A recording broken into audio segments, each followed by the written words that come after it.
Hi friends, welcome to mom and me home corner. ఇవాళ ఎంతో tasty అయిన cauliflower ఆవకాయ మా మదర్ చేస్తున్నారండి, మా అమ్మగారు. అది ఎలా చేస్తారో చూద్దాం. చిన్న పూలుగా తీసుకొని ఉడకబెట్టి కొద్దిగా ఆరబెట్టుకోవాలండి. ఆరిన తర్వాత ఇవ్వండి, ఇది 2.5 ఆవు పిండి, ఇది 3 కారం ఉండదండి, ఇది ఉప్పు 2 కావాలంటే వేసుకోవచ్చండి. ఈ 3 వేసి మనం కలుపుకుందాం. ఒకసారి ఇలా కలుపుకుంటే ఇదే క్యాలీఫ్లవర్ ఆవకాయ అంటాం.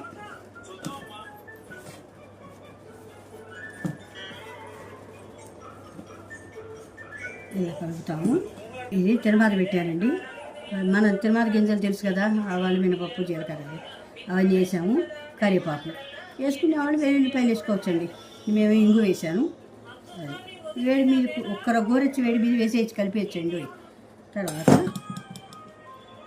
వేసిన తర్వాత నిమ్మకాయలు, పెద్ద సైజు కాయ అయితే పెద్ద కాయ అయితే ఒక కాయ, ఇవి చిన్న సైజు కాయ కాబట్టి 2 పిండుకుందాం.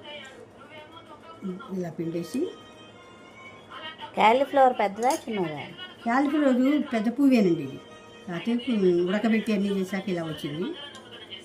మరీ పెద్ద పువ్వు కాదు, మీడియం సైజు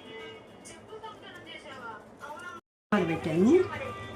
ఈ టమాటా వేసాక ఇవన్నీ చేతి కలపాలి.